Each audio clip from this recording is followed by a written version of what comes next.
This is amazing, you guys. This is actually amazing. This is history in reverse. In 1970, Dodge has this idea for a pony car called the Dodge Challenger. 2014, is that 44 years later? Right. They come out with a plum crazy Challenger, and look at the similarities between these two cars. What do you think, guys? You want to hop in and go for a ride?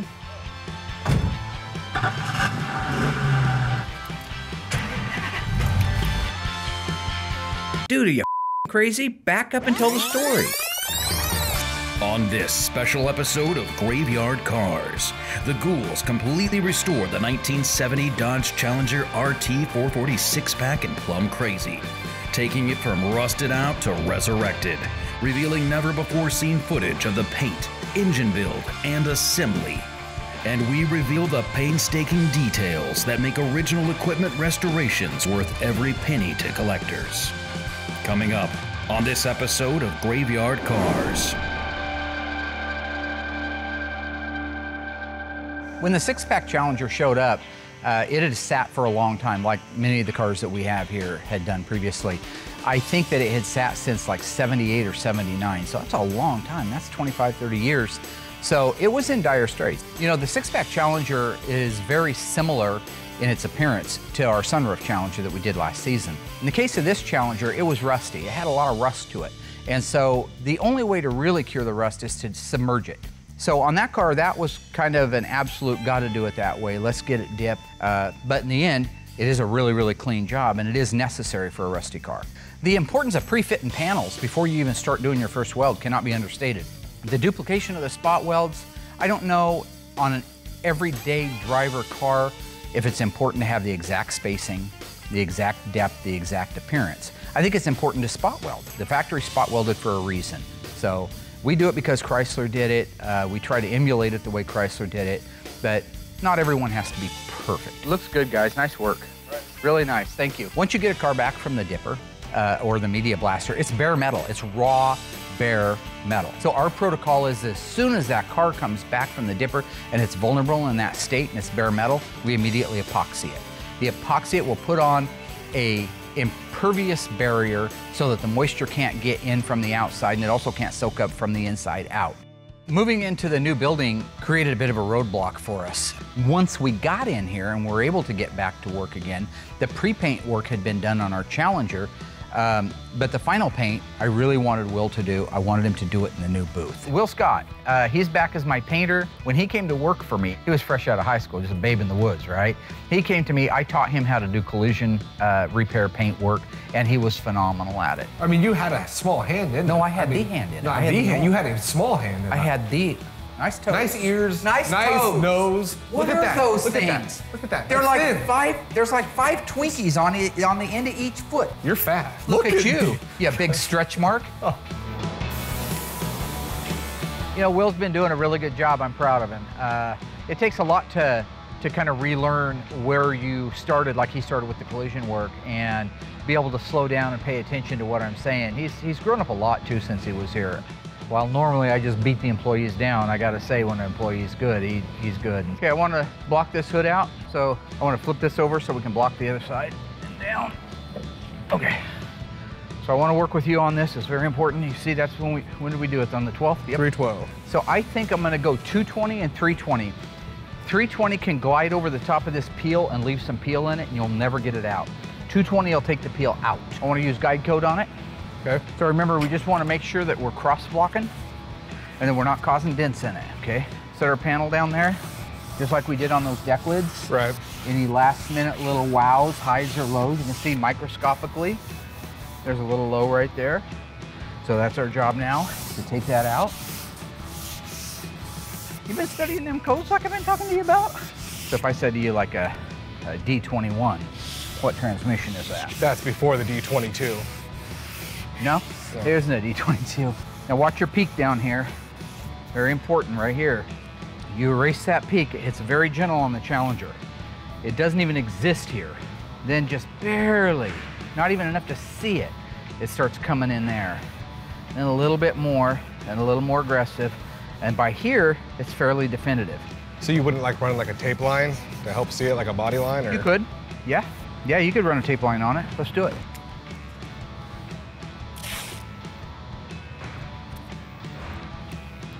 So now you can't screw up that edge at all then? No, you're pretty protected at that point. You hit that tape and it'll just jump over the top of it, still leave that defined line. Okay. Again, 220 is not very aggressive, but it will take those orange peels out. We've got a bow in the hood, so we want to bow it. Come back and comb it. See, we got a nice line there right down the middle of the hood. Should come down evenly between these two letters because this is the center of the hood right here where the D goes. So does it matter that you're hitting that edge over? This one right in here. You got to be a little right here careful. when you're going this way and hitting it there. But look at it, it's barely cutting, so I'm pretty cautious of it. Willie's been doing a good job. He's been learning quick. This is his first exterior body panel that he's going to be painting. It's a little bit like Mr. Miyagi and Daniel-san, huh? You're like Daniel-san, and I'm like Well, Mr. I kind Miyagi. of figured as much. Why are you trying to cut this peak down? Well, no, I stopped. Does that peak offend you? Well, no, it doesn't offend me. I stopped short. Are you upset by it? You hate that peak? No, that's why I stopped.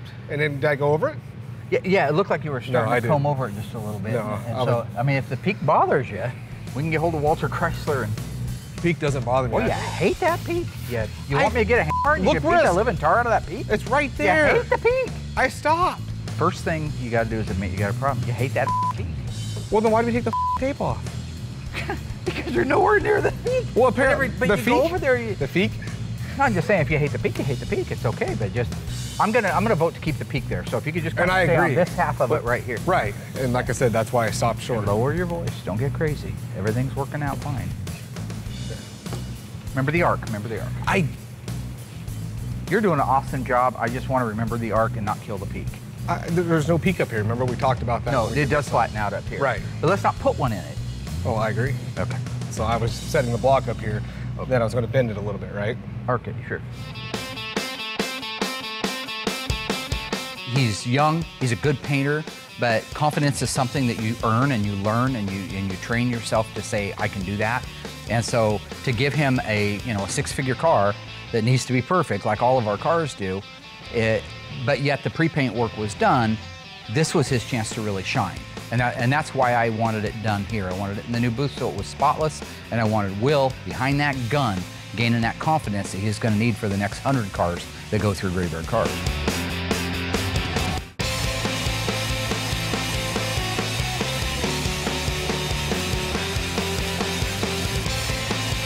Stay tuned. There's more to reveal on this epic Wreck to Riches restoration as the GYC Ghouls bring back the iconic 446-pack Challenger. Don't miss a second of this episode of Graveyard Cars. This incredible story becomes more ghastly with each report. Right now, Will's getting ready to walk in the booth and shoot our FC7 Plum Crazy Challenger, DBC 2210. Covers in 3.5. 3.5 coats. And you're pretty excited?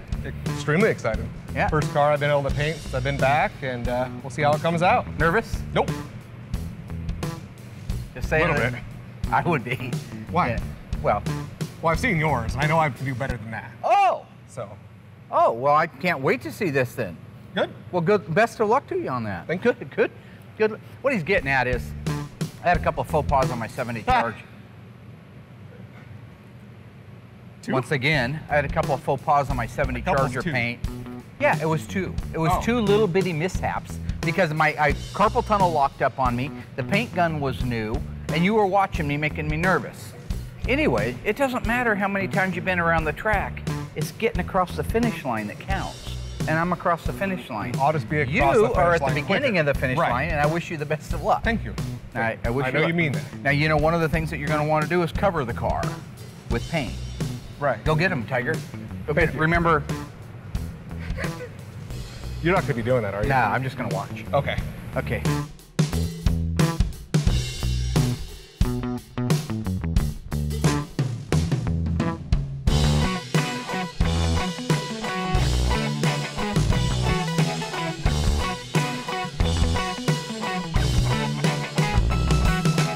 He did a phenomenal job.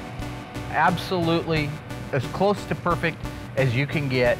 And it is a relief for me to know that because I don't have the time. I'm the first to tell you, I'm no spring chicken. Painting a car is not easy, and you know that. Your shoulder got Yes. sore. Sweating, 20 pounds overweight. It's a ton of work. Very good job. Very nice work. You can go ahead and clean your paint gun, and we are done. Cut. Here's the thing. It is a nice job. He did a phenomenal job. I mean, I've never had a painter other than myself lay it out that nicely before. He was kind of like saying, oh, I did the best job ever, you know, and... Are we still rolling, Mark? I thought you said cut. No, no, we're cut. I don't know why they're... What's going on? You guys don't even follow instructions? Oh, you said we're cut. No, I was talking around, to Nick about we're going like camping this weekend. I don't know. It must be behind the scenes stuff. Oh, it is? Good work, bud. Nice job. Thanks. Awesome. Let's get that Charger out. We'll start wet sanding on it, Haas. Oh, I got to wet sand the parts first. Well, we're going to do it, huh? I got to get the parts finished, get the purple. Okay. Yeah. You did a good job, man. Hey.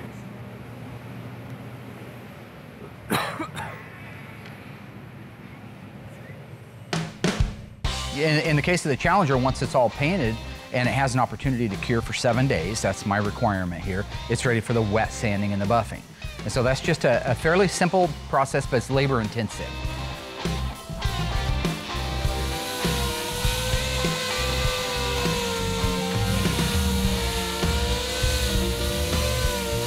Sneak up on me like that? You have to do a wet sand and buff. I know Mark will come out and say, hey, the paint job was perfect that he just did, but there's still orange peel, there's still little dirt nibs that that's an absolute must to get these cars looking show quality. Factory didn't do any buffing. There's a mass-produced, spray it and be done situation. And they're still doing it today. Good job doing that. Is it rotate real nice? It sure does. Let me try it real quick. Oh yeah, look at that, sweet. Okay. Now we're at the fun part where we actually get to build out the 446 pack numbers matching engine for our Challenger RT. Best part of the job. And then we can put the timing cover on, then we can turn it upside down, we can put the fuel pump on it and the oil pan. Okay. So, Mike's doing a great job at Graveyard Carz, excellent addition. He's got all the pieces and the parts, nuts, bolts, and hardware cleaned, wire wheeled, and ready to go on the engine. So we can proceed with the final assembly. Move it down a little bit there, okay. Oh God, that was a clean. Yep, that was, just hand me a hammer. You'll just shove it in there with a hammer. Just try to, just do your best to support it all the way through here. Perfect. Like, yay. Okay. Okay, here's our zero mark. So we want to put that on the crankshaft, right there. And that leaves this dot lined up. So we know we're okay to go in. All we got to do is probably draw that cam out a little bit. Yep, it's a little bit much here. Okay. It's really. There it is, okay. The paint code FY1 represents the yellow in 1970 on the Dodge and Plymouth cars. On the Dodge model, what is its official name? Is it Lemon Twist Yellow, Top Banana Yellow, or Banana Nana Fofana Fee Fi Mo Mana Banana Yellow? The answer coming up after the break. This station will remain on the air day and night. So what did Dodge refer to the FY1 color as? The answer, Top Banana Yellow. Lemon Twist was the Plymouth version of the same color, but they called it Lemon Twist. Banana Nana Fofana Fee Fi Mo Mana Banana was a song they called The Name Game. Surprised you didn't know that. The unburied dead are coming back to life.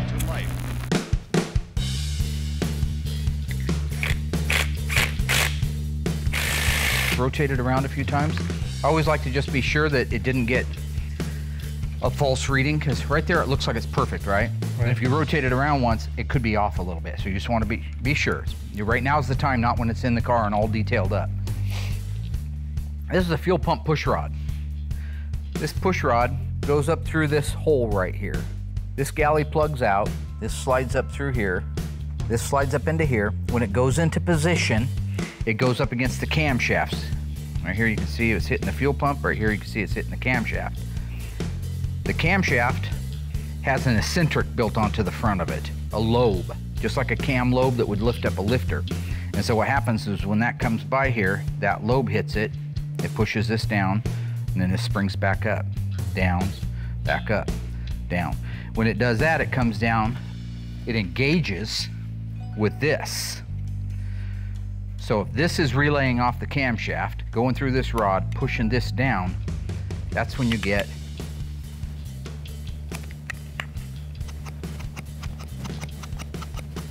hear that? I'm manually operating that arm. So now, if this was in the car, this engine would be setting level, right? Right. Think about when it sets level, the gravity. That thing's gonna wanna drop down. Yeah. And somehow, when you're in the car, you gotta get this up underneath that arm. That's what people don't do. They just stick it in and it doesn't go in the right place, then you got big troubles. So this is why this is just a nice time to do it. If it was a Hemi, you can't because it doesn't get painted with the engine. But being a 440, it gets painted with the engine. Perfect. So,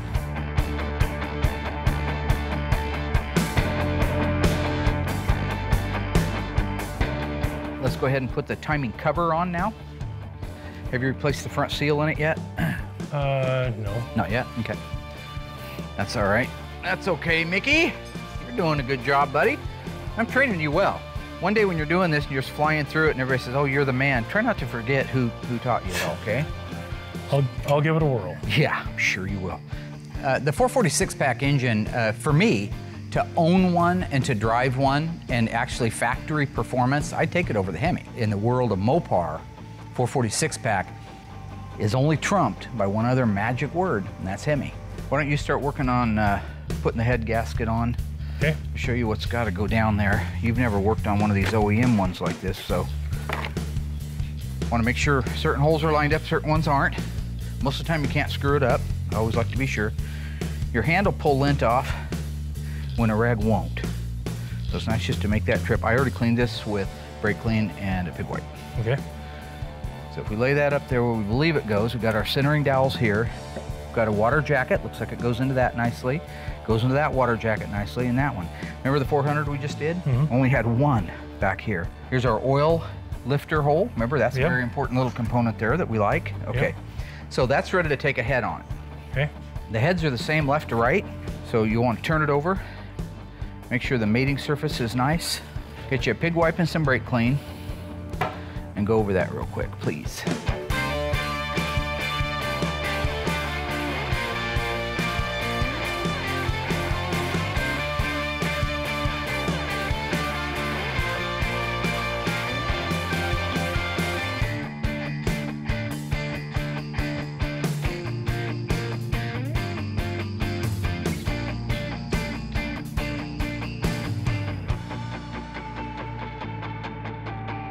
The build out on the 440 went beautiful. Mike's really learning a lot over there. It's fun to have people that can absorb what you're saying, learn, be able to walk away and know that they finished the job.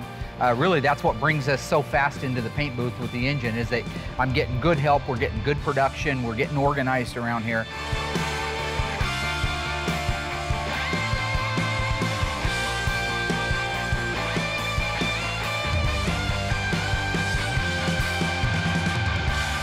Next step is to assemble a few pieces on it, get it put on the engine run stand, put the carburetors on it, fire it off, and it's ready to go in the car. They're coming to get you, Barbara. This incredible story becomes more ghastly with each report. At Graveyard Carz, we bring dead cars back to life. When the show was actually getting started, one of the requirements was a fire-rated door to separate the actual assembly room from the rest of the shop. I reached out, did a little bit of searching online, and I came across Cooks and Cornell. So with that, it was a no-brainer that when we moved into the new shop, we had a requirement for mini doors, and especially our focal point door, the main one in the shop that separated the body from the assembly. Honestly, it was a no-brainer. With the door being so big and such a focal point of the shop, it was very important that the design on it was right. So I went to Dan Bernard. He works for us here at the Division Productions. Really talented young guy. Gave him kind of an idea or a scope of what I wanted to see in the way of a finished product, and man, he just took it from there and created this amazing graphic. Built it in a size, a file that they could actually make into a powder coating for the door. To be able to come in here and revamp the building with all new doors, with companies like Cooks and Cornell helping us out with the installation. Now, the doors match the building that we've completely revamped, as well as the multi-million-dollar cars that are sitting inside of it. Graveyard Carz, we stress the fact that we are the best of the best at what we do, and that we care more than even the manufacturer did when they put the cars together. Maybe they couldn't afford that luxury, we can, and we do. And it shows every time somebody walks through that door. First eyewitness accounts of this grisly development came from people who were understandably frightened. established that the unburied dead are coming back to life. With the assembly done on the 446 pack, it's time to move it over to the engine run stand. We have some plumbing to do that is necessary at that point. But once we get the plumbing done, we get all the wires hooked up, we get the fuel hooked up to it, it's ready to fire off. That's a very fun part of the job. 184. And the importance of running an engine on a run stand, if you have one, can't be understated. That's why it is now standard operating procedure that every engine we build or our machine shop builds goes on the engine run stand before it goes over to paint.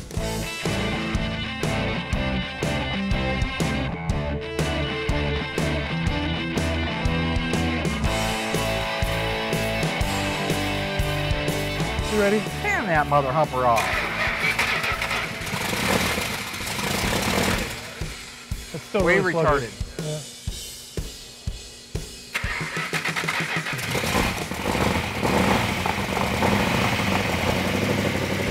The 446 back engine fired right up, had a little bit of playing around with the distributor and the timing, but overall it fired up and ran really good, really strong. It's gonna fly down the road.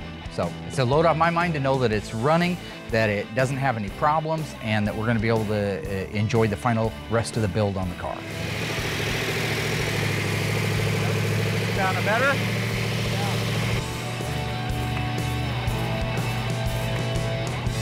I'm considerably relieved that we didn't have any kind of internal problems. You always run the risk. You've just had an engine completely apart, which has hundreds of parts in it. You have rod bearings, main bearings, cam journals, all have to be mic'd, all have to be plastic gauged. These are within thousandths of an inch. I mean, your eye can't even see it. With all the assembly built out and the engine running good on the engine run stand, the detail work done, we are now ready to install the 446 pack with the K-member and suspension in the front of the car and the big 354 Dana in the back of the car. Drive shaft in the middle, couple exhaust pipes, and you got yourself a drivetrain. Having Alyssa back so far has really proven to be a lot of fun. She's diving into the book. She's learning about the finer points of detail, which is a very important part of any restoration. And so I'm proud of her. She's doing a good job, and I'm glad she's back. I really am.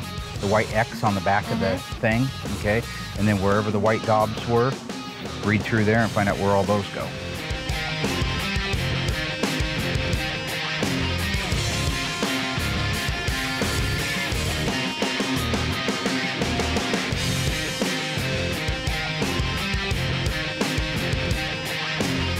Nice and solid. Don't let it move. Getting pretty good there, youngin'. Yeah. That's awesome. Fruit of my loin. Nope. Seed of my... Nope. Daughter. My daughter. Alyssa did a great job on the markings. She's really coming along. She cut her teeth on the Dodge Charger, but on this Challenger, I didn't even have to guide her. She knew what she was doing. She went right in. She went to the book. She got the stamps out. She got the colors out. Threw her little funny gloves on, and bam, she went off to work. It looks right. I double-checked it for correctness. Phenomenal job. And look at there. Now we got a rear end in a car. Nice. Okay. Okay. Now go ahead and put the nut and the lock nut on there. With the paint markings now done correctly on the transmission and the rear axle for our Challenger, it's time to install them in the car. Probably close to get started. There are more. Yeah. And Ready? keep coming. Looking good, Rollo. Looking better good to me. Beautiful. Look at that. We did really well today. It was Alyssa and Royal and myself. Carz 1970 446 pack 4-speed track pack Dodge Challenger has now got its drivetrain in its original numbers matching 440 HP2, but it is the numbers matching original V code 446 pack 390 horsepower and 70 and 385 horsepower and 71 installed in the car with the Hemi 4-speed with the correct numbers on the transmission, which are on the side of the transmission. 677. Beautiful. That's the last 3 digits of the part number. See? Seed of my loin. Nope. Well, I don't know where you came from. If it Daughter? was the I'd like to be referred to if it was the as your immaculate daughter. reception, you should be holding out for a lot more money. You know what I'm saying? Daughter would be. Dana is in, all detailed out. Nice job. Thank What's you. the part number on the Dana? 676. No, that's the part number Oh. for the transmission for the Hemi 4-speed for the 70 Charger. What's the part number for the Dana for the 70 Challenger? Don't remember. Okay, and we're ready now to start assembling the rest of the car. Good job. Sounds good, thanks. Nice work.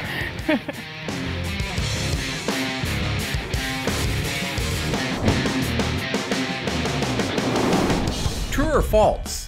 The 1970 Plymouth Cuda, the performance model, the 1970 Dodge Challenger RT, performance model, both came standard with a blacked out rear body panel. The answer coming up after the break. Because of the obvious threat to untold numbers of citizens, this station will remain on the air day and night.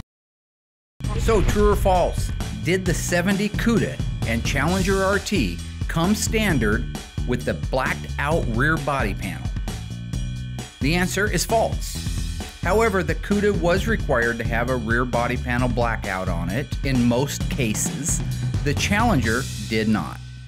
This incredible story becomes more ghastly with each report. Now that we have the drivetrain installed in our Challenger, everything's buttoned up underneath, it's time for the final assembly. So we're talking about doing all the rest of the seats, the ornamentation, the underhood plumbing.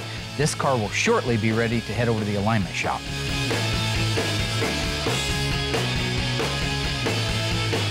When it comes to assembly, I can do it hands down. I've done it for several years, and I can basically look at any nut and bolt, bracket, any type of hardware for a car and tell you exactly what card fits and where it goes. Well, Larry's getting ready to do the vinyl top, so it's a great opportunity for me to get upstairs and get through the parts department, find some parts that I need for the car. Any downtime, it's useful to find parts and get all my nuts and bolts and everything ready for my next project on the car. Then after that, I guess Royal and Mark are going to install the accurate exhaust system in the car. So looking forward to seeing that. Before Royal and I jump on the final assembly of some of the pieces for the Challenger, such as our accurate exhaust, I'm gonna get Dave over and have him help me install the fuel tank. This is kind of a two-guy job because you have to guide the fuel filler in at the same time. The cool thing is once that's done, we can install the actual flip-top gas cap, the iconic, not on every RT, flip-top gas cap. One of my favorite parts of all these cars.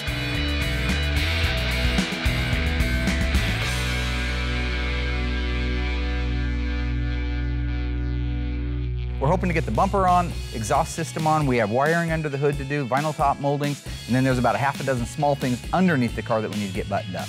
But that car's moving along really fast. We're doing awesome on it. Beautiful, look at this.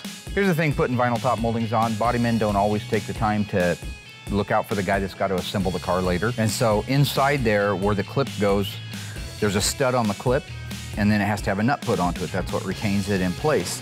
There's welding slag where the quarter meets the roof on this one, and that welding slag is in the way of him being able to start the actual nut on there. So he's either gonna try to knock that welding slag off there or gonna have to grind it off of there so he can get a footprint for that nut to go in place.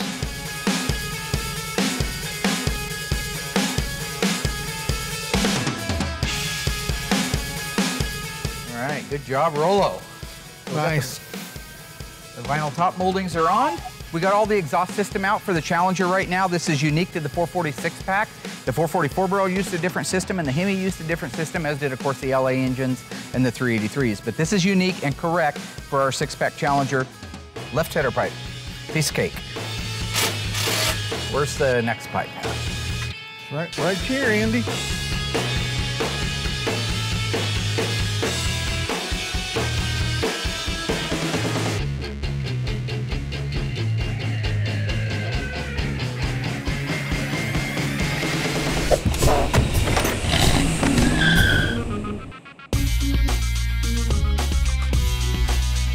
On the steering column on our 70 446 pack 4-speed Challenger in Plum Crazy Purple was basically we had a really good steering column for a 70 RT Challenger.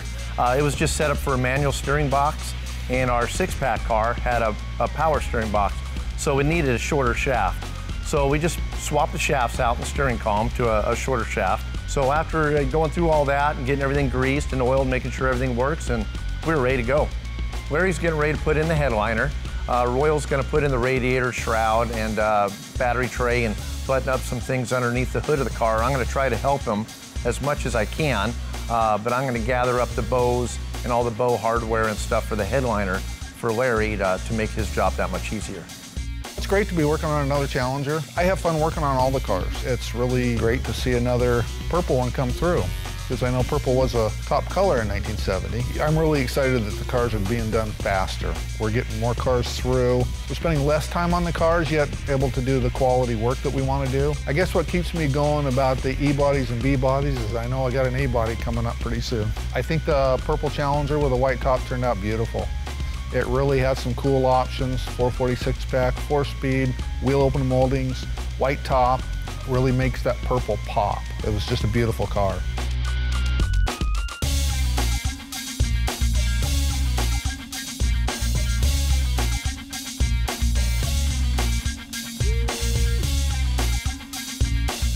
The headliner looks fantastic. Larry does great work.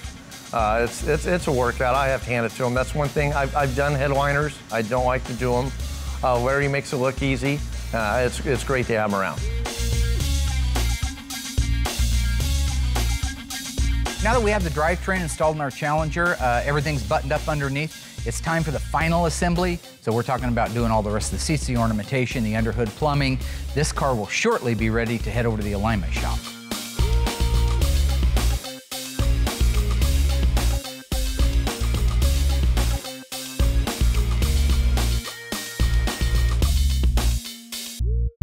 Well, I'm here just kind of going over our 70 Dodge Challenger 440 6-pack 4-speed car.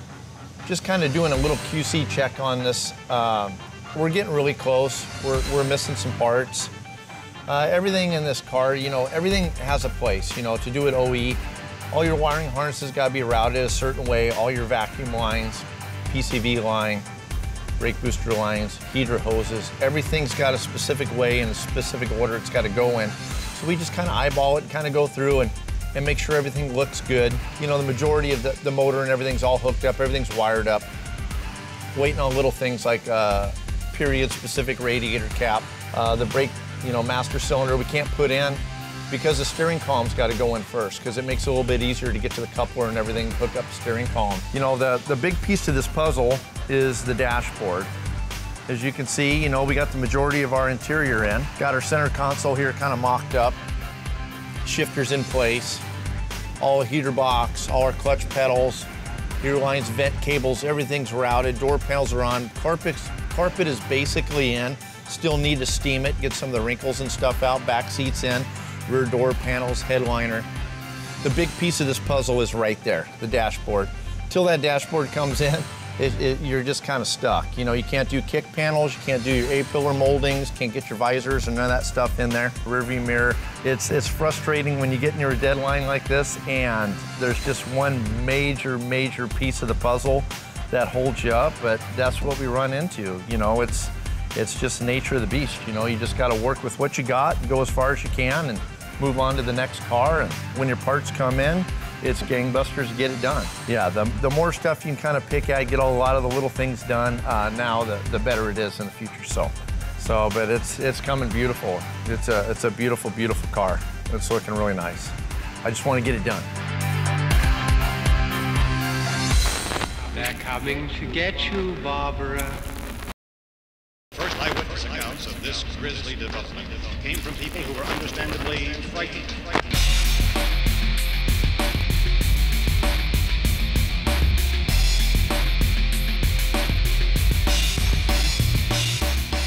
Well, I'm so glad this dash is finally here, Mike. Last piece we were waiting on. Yeah, still a bunch more pieces to go in, but this is definitely the piece of the puzzle we needed. Finally got our dash back from Instrument Specialties. Did a fantastic job rebuilding the dash. It looks awesome. Once we get our heater cables on the new dash, we can put it in our 70 Challenger RT 446 pack Plum Crazy Purple car.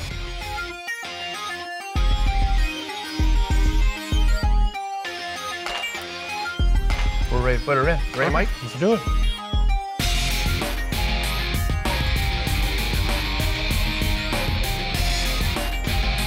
Okay, thanks to Mike, we got our dash finally bolted in place. We just got to do a couple more bolts on it and get our cables hooked up and all our wiring. Now that the dash is installed, I can get everything buttoned up, all the A-pillar moldings, sun visors and all that, get the windshield installed, get all the windshield trim on, and we're down the road. This baby's almost done. Now it's a matter of just a day's worth of work and we'll be done with this car.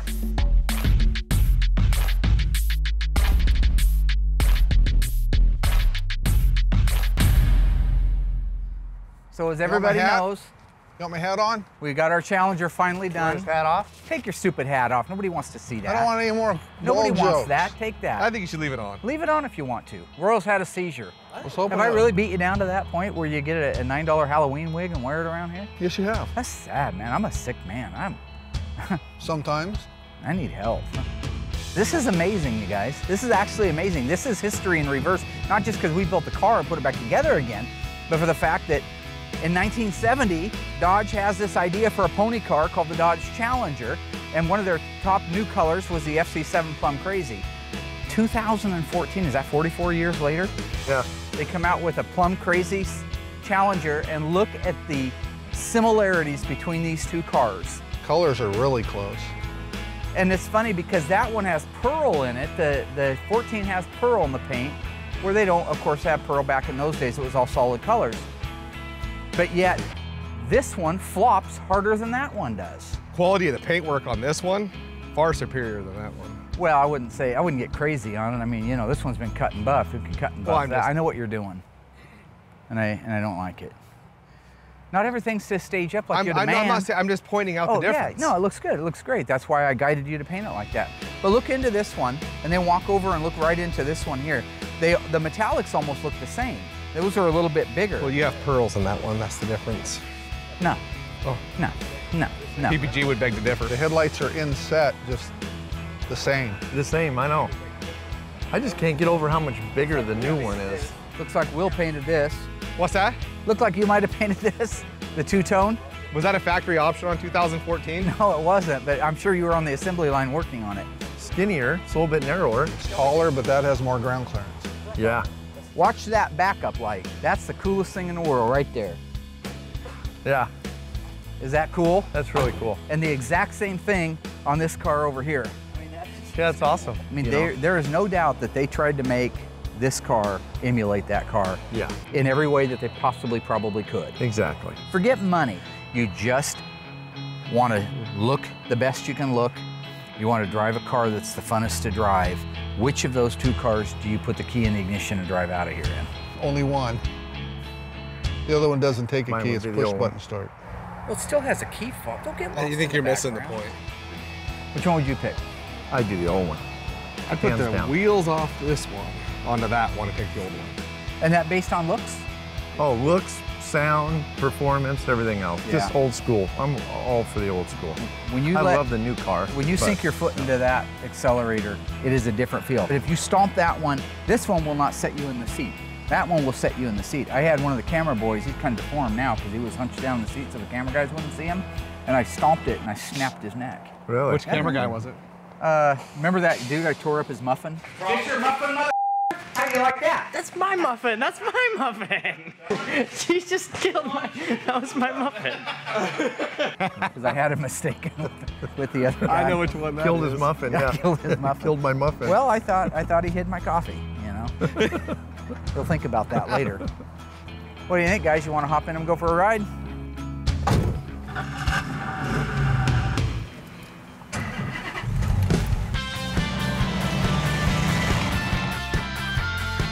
Oh, this is I love this car.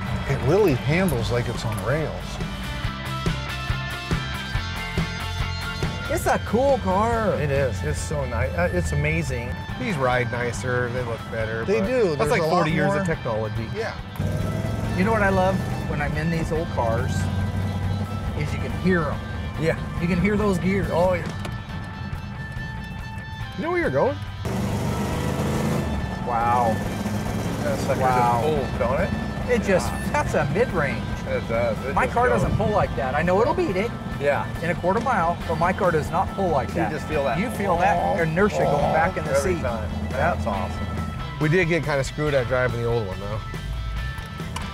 Yeah.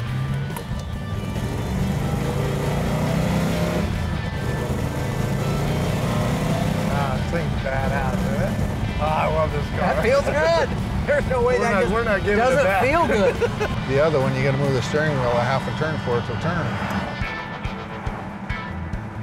I don't want to give it back. Numbers matching 70 Challenger God. RT 446 pack 4-speed 3-4 Dana, white vinyl top, plum crazy, no stripe, console shift, numbers up the crap shack, broadcast sheet, all there. fender tag. It's just everything's right. One of the coolest things about these cars is they're so close to matching the old ones. Yeah. Thing handles great. It holds the road. Oh yeah. For old bias ply tires. Yeah. Might as well be Maypops. Oh, I know, exactly.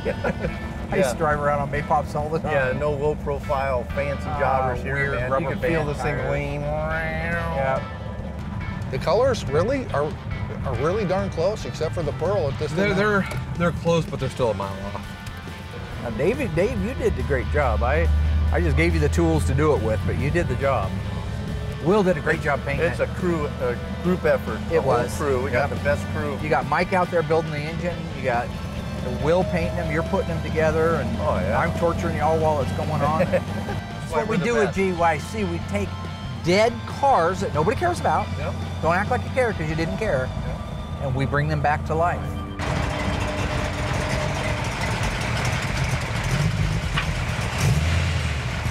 Now that the car's done, it's heading back to Connecticut. That's where the customer lives that had it. He's super excited. He's seen all the photos of it. It's been a dream for him. I believe he owned that car for 15 years and just sitting in the state that you saw it when it got here. And so I don't think he ever imagined, he probably imagined that it would be done, but I don't think he ever imagined it would be done like this, and also talked about in every forum on the internet because of Graveyard Cars. So. It's a beautiful car. Yeah, amazing. Everything lines up. I mean, we drove it over the railroad tracks. It's just nice and quiet, no bangs, no shakes, no nothing. I mean, you would never think that that car was, what, 45 years old? Yeah. Okay, I'm just using my hands. I like to talk with my hands. Yeah, I was showing that as a Why whole. have you eaten your fingernails all the way up to the knuckle? That's bizarre.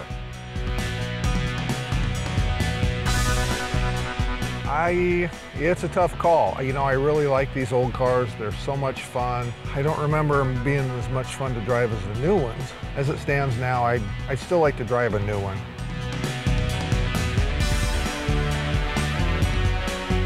I'd definitely pick the old one over the new one. I'm more old school. I love the new Challenger. I love how it looks like the 70 Challenger, but I would take the old one over any day over the new one. Just for the feel, the sound, that's just what I'm used to.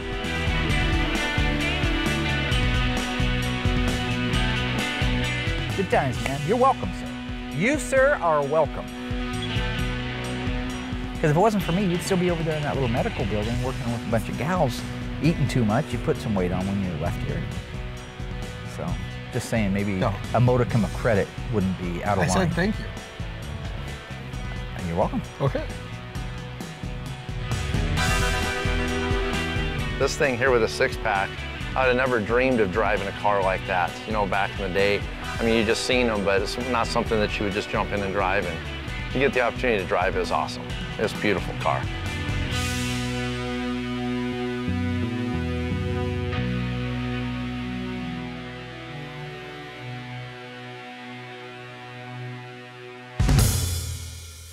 With our 1970 Dodge Challenger RT en route to the East Coast, there's no time to screw around. We got one more car that's gotta get done. Our 1970 426 Hemi Charger RT. Unburied dead are coming back to life.